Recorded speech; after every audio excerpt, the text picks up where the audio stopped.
Hello everyone, welcome to my YouTube channel.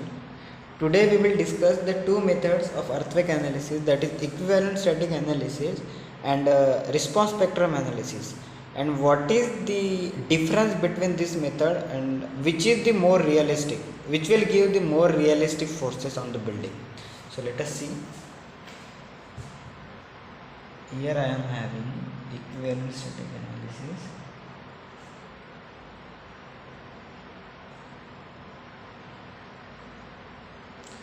Second is response spectrum analysis.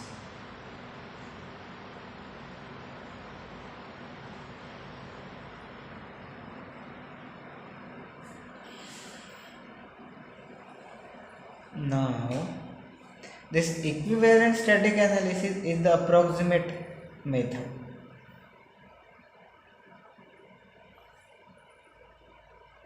Whereas response spectrum analysis is the more realistic.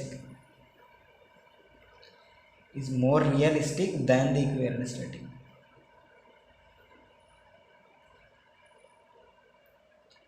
Now why I am saying this, that response spectrum analysis is more realistic method. If you see the equivalent static analysis, what I am doing, suppose I am having one building. What I am doing, I am calculating the seismic weight of each floor.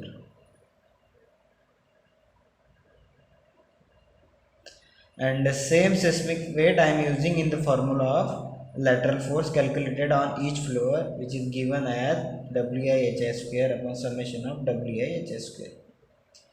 W is the total seismic weight of, like W will be this W1, W2, W3.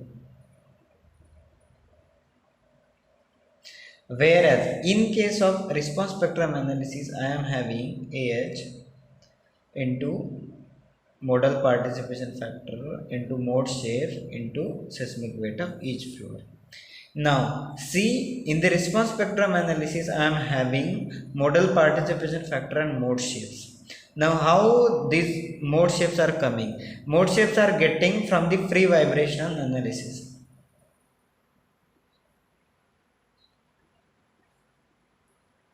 Now what does it mean by free vibration analysis?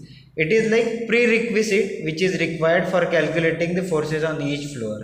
So free vibration analysis is the prerequisite for the modal superposition. So in free vibration analysis, what I am calculating? I am calculating the natural frequency of my MDF system and modal participation factor as well as modal mass. So I'll get the different mode shapes for my building.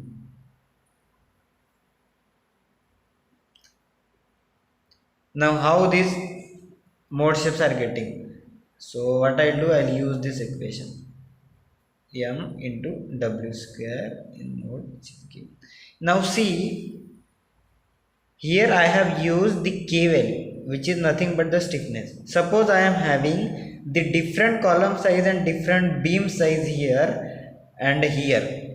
So in this equation you can't see, like they are not using any stiffness value. That means in the equivalent static analysis I'll get the linear forces irrespective of stiffness of my particular floor.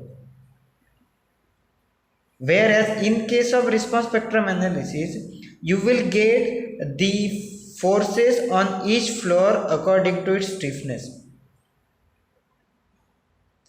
So keep in mind, in the equivalent static analysis, I'll get the linear forces, whereas in case of response spectrum analysis, I'll get the lateral forces on each floor according to its stiffness, according to its whatever the dimension I have used on my particular floor.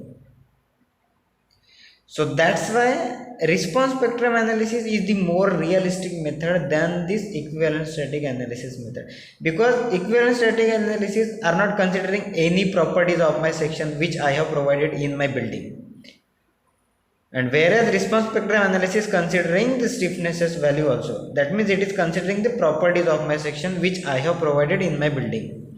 So that means response spectrum analysis is more realistic method than the equivalent static analysis. So with this, for this video it is sufficient.